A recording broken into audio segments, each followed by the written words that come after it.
दोस्तों, हमारा बहुपद चैप्टर खत्म हो चुका है। यहाँ पर मैंने आपके लिए नया चैप्टर 10th क्लास का लाया हूँ। चैप्टर हमारा क्या है? दो चरों वाले रैखिक समीकरण युग्म। ठीक है, इस चैप्टर का यह पहला सवाल है। चलिए आइए सवाल को पढ़ते हैं और समझते हैं कि सवाल में क्या बोल रहा है। आफ्ताब अपनी पुत्री से कहता है, 7 वर्ष पूर्व मैं तुमसे 7 गुनी आयु का था। अब से 3 वर्ष बाद में तुमसे केवल 3 गुनी आयु का रह जाऊंगा। इस स्थिति को बीजीय गणित एवं ग्राफिक रूप से व्यक्त कीजिए। ठीक है, तो चलिए आइए सवाल करते हैं। माना कि आफ्ताब और उसकी पुत्री की आयु की बात हो रही है। तो माना कि आफ्ताब की आयु बराबर x है। ठीक है, पुत्री की आयु y है। ठीक है, अभी हम प्रश्न में क्या लिखा है उस हिसाब से इक्वेशन को बनाएंगे। प्रश्नानुसार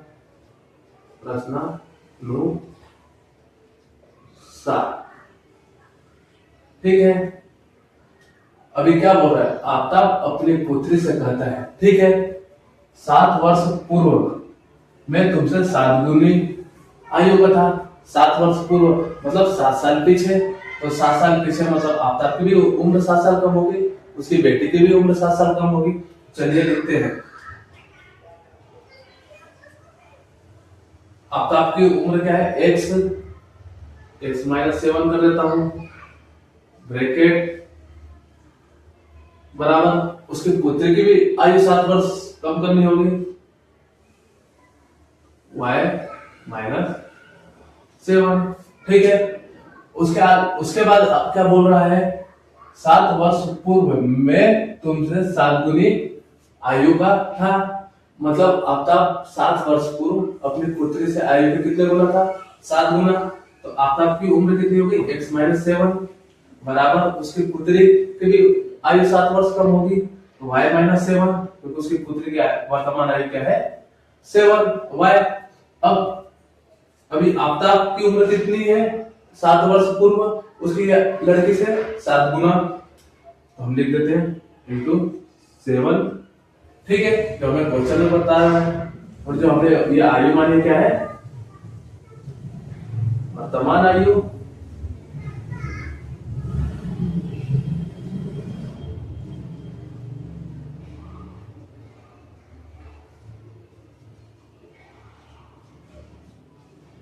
ठीक है, अभी हमने क्वेश्चन अनुसार क्वेश्चन पढ़ा और किया। 7 वर्ष पूर्व में तुमसे 7 गुनी आयु का था। तो 7 वर्ष पूर्व मतलब दोनों की उम्र में से 7 घटाना पड़ेगा। पूर्व मतलब पीछे होता है, x माइनस 7 y माइनस 7। ठीक है, आफ्ताब की उम्र कितनी थी? 7 वर्ष पूर्व 7 गुना इंटू उसकी लड़की में 7 गुना हो गया। मतलब उसकी लड़की में 7 को गुणा करें तो दोनों की उम्र 7 वर्ष पूर्व कितनी एक दूसरे के बराबर हो जाएगी। चलिए ये सवाल को करते हैं। अभी यह x माइनस 7 हो गया बराबर 7 का गुणा हो तो 7y माइनस 49 मतलब 49। ठीक है, अभी इसको हम इधर लेते आते हैं तो क्या हो जाएगा? यह पूरे समीकरण को हम इधर लेते आते हैं तो क्या हो जाता है? x माइनस 7y प्लस 49 बराबर 0। अभी x को हम ऐसे रहने देते हैं, y वाले पद को लिख लेते हैं 7y। अभी इसको 49 में घटाएंगे क्या बचेगा? प्लस का 42 बराबर 0। इक्वेशन हमारा फर्स्ट आ गया। इसके बाद हम क्वेश्चन पढ़ते हैं। अब से मतलब प्रेजेंट, अब से 3 वर्ष बाद मैं तुमसे केवल 3 गुना आयु का रह जाऊंगा। अभी जो वर्तमान स्थिति है इससे 3 वर्ष बाद बोल रहा है, 3 वर्ष बाद मतलब 3 वर्ष बाद मतलब आगे, आज 2025 चल रहा है तो मतलब 2028 जो वर्तमान समय चल रहा है उससे 3 वर्ष आगे, 3 वर्ष बाद में तुमसे हमारी आयु का 3 गुना रह जाऊंगा। तो चलिए आइए, एक कंडीशन मिल गई हमारा। फिर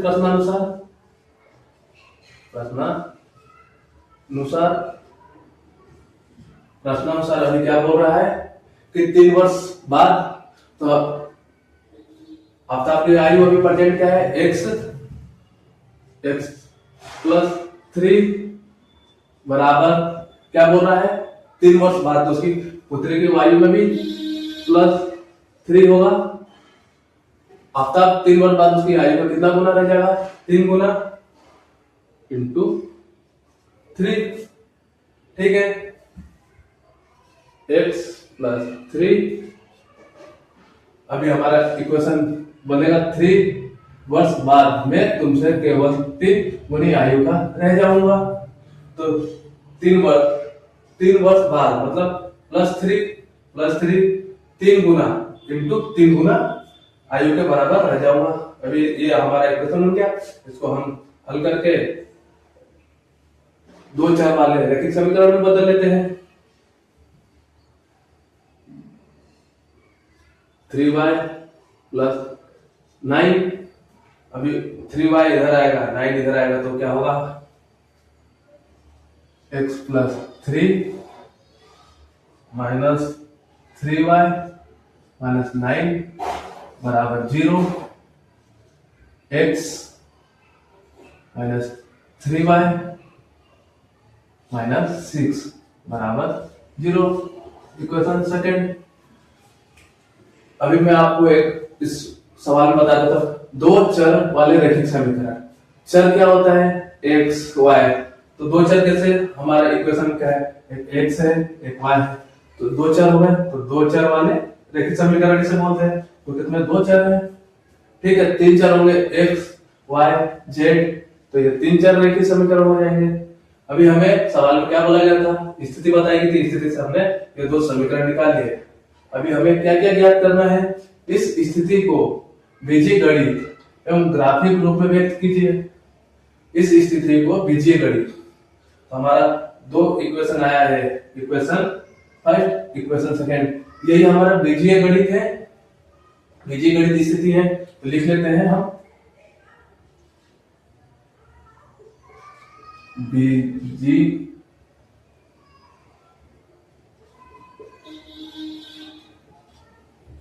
बीजगणित स्थिति, ठीक है। बीजगणित स्थिति हमारा क्या आया है, x माइनस 7y प्लस 42 बराबर 0। दूसरा क्या आएगा, x माइनस 3y माइनस 6 बराबर 0। हमारा जो एक कंडीशन या एक आंसर आ चुका है, अब हमें इसे क्या ग्राफिक रूप में व्यक्त करना है। चलिए इसे ग्राफिक रूप व्यक्त करने के लिए मेरे पास बोर्ड में जगह नहीं है, तो आप इतना समझ गए हैं, चाहे तो वीडियो को पॉज करके मिटा सकते हैं। अब मैं इसके आगे सवाल को करने जा रहा हूं, तो इसे मैं रब कर देता हूं। ये 2 इक्वेशन की जरूरत पड़ेगी मुझे, इसलिए इसे नहीं रब करूंगा, बाकी पूरे सवाल को मैं रब कर देता हूं।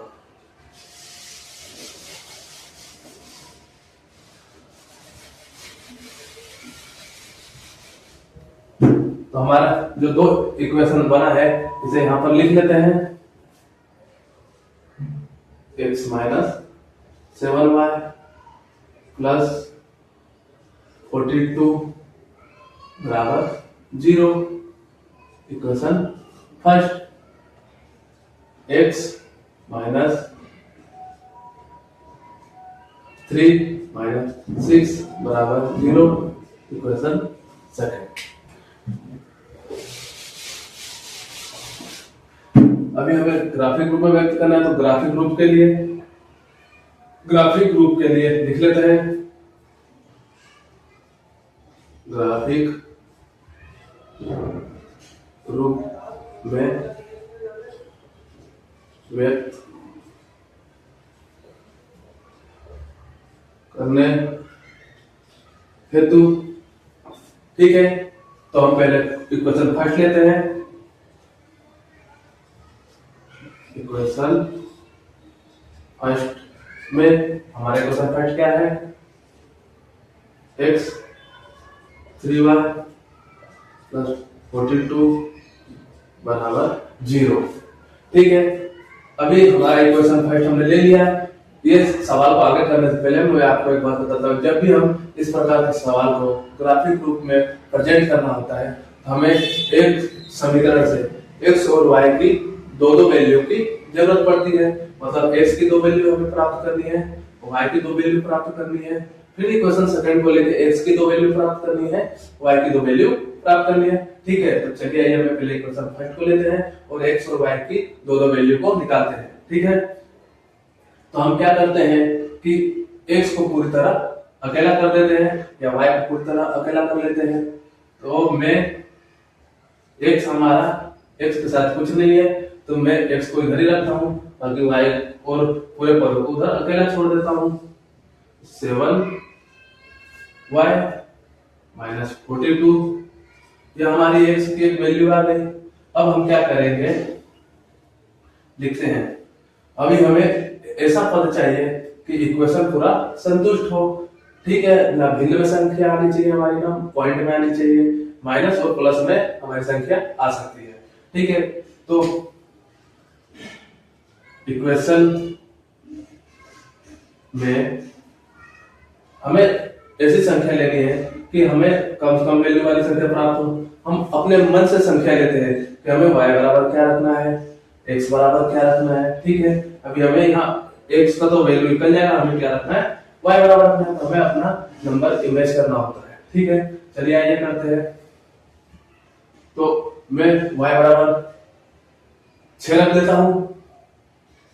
y बराबर 6 रखने पर क्यों रख रहा हूँ अभी आपको समझ में आएगा। x बराबर y बराबर मैंने 6 रखा, 7 इंटू 6 माइनस 42। ठीक है, सक्षम बयालीस कट गया 0। जो हमारा x और y का वैल्यू आना चाहिए वो अंडर 10 आना चाहिए, जिससे हमें ग्राफिक प्रेजेंटेशन करने में आसानी होगी।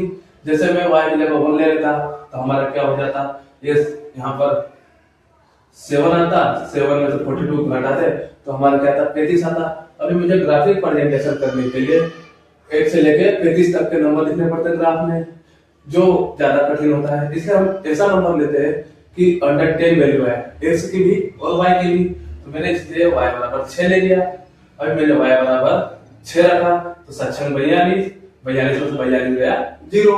तो हमारा मतलब ग्राफिक प्रेजेंटेशन में मुझे आसानी होगी। ठीक है, अभी हम x और y की एक वैल्यू हमें प्राप्त हो गई, x और y की हमें एक और वैल्यू निकालनी। चलिए ये निकालते हैं।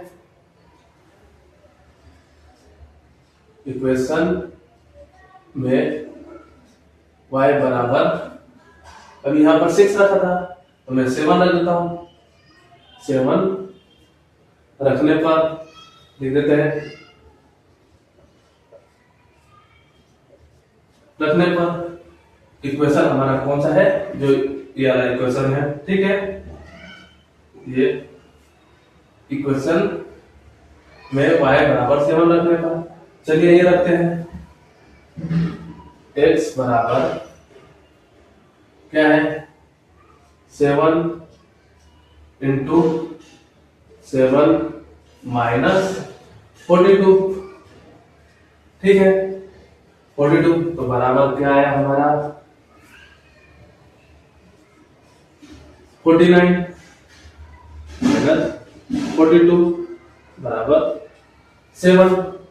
ठीक है, तो हमने y की दो वैल्यू क्या मानी थी, 6 और 7। तो हमारा x की वैल्यू क्या है, 0 आया, x 7 आया।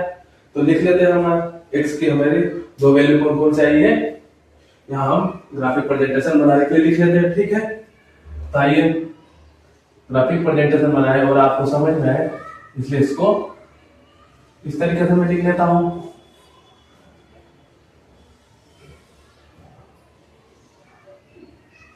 यह हो गया हमारा x, यह हो गया हमारा y। ठीक है, अभी हमने y बराबर क्या लिया था, 6 लिया था, 6 लिया था। ठीक है, तो हमारा x बराबर क्या है, 0, 0 यहां लिख देते हैं। कभी x बराबर लेते हैं तो यहां लिखते हैं, जो y का मान आता है यहां लिख देते हैं। ठीक है, अब दूसरे बार में हमने क्या किया, y बराबर क्या लिया, 7, 7 को मैं y में लिख देता हूं और हमारा x बराबर क्या आया, 7। तो 7 को मैं यहां पर लिख देता हूं। ठीक है, हमारा इक्वेशन फर्स्ट से हमने x और y की दो वैल्यू निकाल ली है। अभी हम इक्वेशन सेकंड से भी x और y की दो वैल्यू निकालते हैं। तो मैं इसे रफ कर देता हूं, क्योंकि मेरे पास इतनी जगह नहीं है। ठीक है, सवाल आपको देख नोट करना है तो पॉज करके वीडियो को नोट कर सकते हैं। चलिए आइए सवाल को आगे करते हैं। तो इसे मैं रफ कर देता हूं।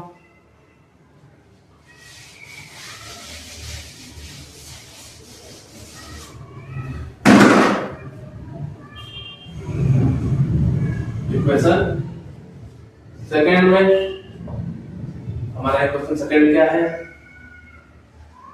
x माइनस 3y - 6 बराबर 0। अभी मुझे x या y की वैल्यू निकालनी है। तो मैं क्या करता हूं कि x मेरा पूरा अकेले है, इसके साथ कोई गुणांक या कोई संख्या नहीं है, मुझे सवाल करने में आसानी होगी, इसलिए y और 6 को मैं बराबर तुरंत कर देता हूं। x बराबर y + 6।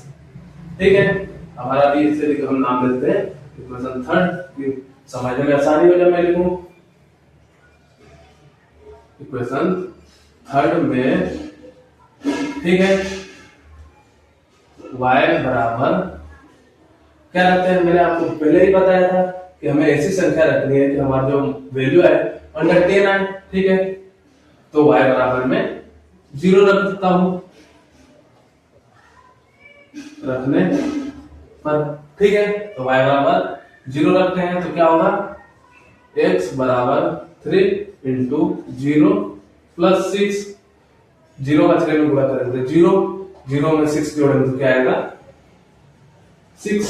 हमारा एक y और x का वैल्यू आ गया। फिर से एक और वैल्यू लेना है, इक्वेशन थर्ड में y बराबर 1 रखने पर। ठीक है, चलिए ये रखते हैं। तो x बराबर 3 × 1 + 6 होगा। 3 × 1 3 × 1 3 + 6 बराबर क्या आया, 9। ठीक है, तो हमारा दूसरा एक और बॉक्स बनेगा किससे, ये हमारा बना इक्वेशन फर्स्ट से, हमारा बनेगा इक्वेशन सेकेंड से। चलिए आइए हम बनाते हैं।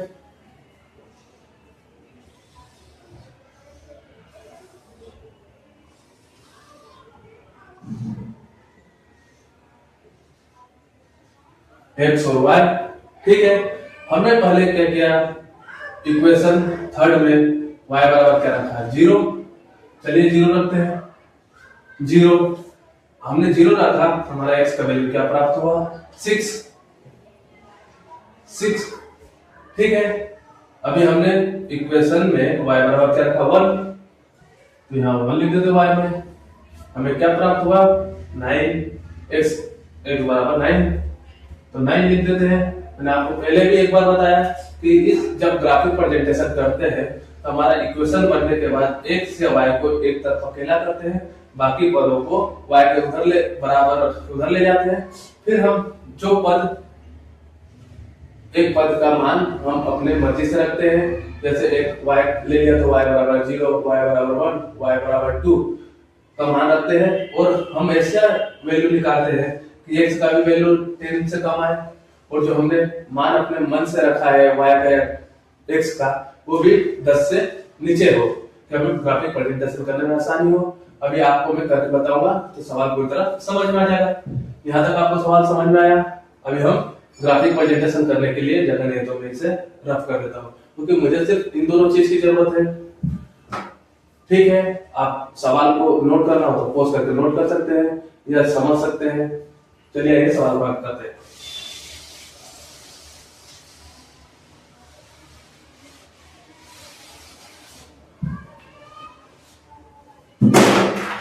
चलिए आइए ग्राफिक प्रेजेंटेशन करते हैं। ग्राफिक प्रेजेंटेशन के लिए ग्राफ हमारा कैसे बनता है, दो अक्षों में। यह हो गया x, यह हो गया y। हमारी मैक्सिमम वैल्यू कितनी है, 9 तक। हम 9 तक ले लेते हैं। 1 2 3 4 5 6 7 8 9। इधर भी 9 तक ले लेते हैं। 1 2 3 4 5 6 7 8 9 नंबर लिख देते हैं। 1 2 3 4 5 6 7 8 9। ठीक है, 1 2 3 4 5 6 7 8 9। ठीक है, जो हमारा बीच में होता है 0। x के लिए भी और y के लिए भी। हम पहले समीकरण से देखते हैं। हमारा x क्या है, 0, तो हमारा तो 0 यहीं पर है। हमारा अभी y क्या है, 6, हम 6 लेते हैं। तो इस बिंदु पे हमारा एक क्या बन गया, x हो गया 0, y हो गया 6। ठीक है, अब इस हमारे को एक बिंदु प्राप्त हुआ है। एक बिंदु से हमें रेखा बनेगी क्या, नहीं बनेगी। रेखा बनाने के लिए हमेशा दो बिंदुओं को मिलाना होता है। तो हम दूसरा क्या लेते हैं, अभी x बराबर हमारा क्या है, 7। तो देखते हैं हमारा 7 ये रहा। ठीक है, अभी y में पर दूसरा पद क्या हमारा 7। हमारा 7 कहाँ है, ये रहा। अभी यह दोनों बिंदु एक दूसरे को कहां पर क्रॉस करेंगे, चलिए ये देखते हैं। ये हम सीधी लाइन खींचते हैं ऐसे। अब इस 7 से हम सीधी लाइन खींचेंगे यहाँ पर, तो हमारा एक बिंदु कहाँ मिला, ये। इससे में क्या लिखेंगे, x को पहले लिखते हैं 7 फिर 7। हमें दो बिंदु इक्वेशन 5 से दो बिंदु प्राप्त हो गए। तो एक रैखिक समीकरण बनेगा हमारा। हमने दो रैखिक समीकरण, दो चर वाले रैखिक समीकरण ज्ञात कीजिए। तो देखिए हमारा इस दोनों बिंदुओं को मिला देते हैं। ये हमारा एक हो गया। अभी दूसरा इक्वेशन सेकंड में हमारा x क्या है, 6, कहां पर है, ये रहा 6। हमारा y क्या है 0, तो हमारा 0 ही रहेगा। तो हमारा बिंदु कहां पर प्राप्त होता है, ठीक है। यहाँ पर हम लिख लेते हैं हमारा बिंदु क्या है, x को पहले लिखते हैं 6 0। ठीक है, अभी हमारा x क्या है 9, तो 9 हमारा ये रहा। हमारा y क्या है 1, तो y वाले लाइन में हम देखेंगे हमारा 1 कहां पर है, ये रहा। अभी इन दोनों बिंदुओं का क्रॉस ढूंढ लेते हैं। चलिए इससे हम सीधी लाइन ले जाते हैं, ये, और इसे सीधी लाइन ले जाते हैं, ये क्रॉस हो गया हमारा। तो हम वैल्यू लिख देते हैं बिंदु की, क्या है x 9 और 1। अब दोनों को हम मिला लेते हैं, तो हमारा क्या हो जाएगा, ये रहा। एक बिंदु कहां पर, ये रहा, हमें ये क्रॉस पे मिला था। एक बिंदु इस क्रॉस पे मिला था, तो मिलाते हैं इसे।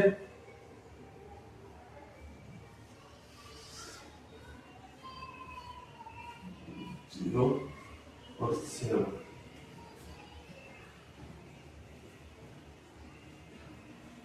हाँ ठीक है, हमारा एक बिंदु ये मिला है, एक बिंदु हमें यह मिला है।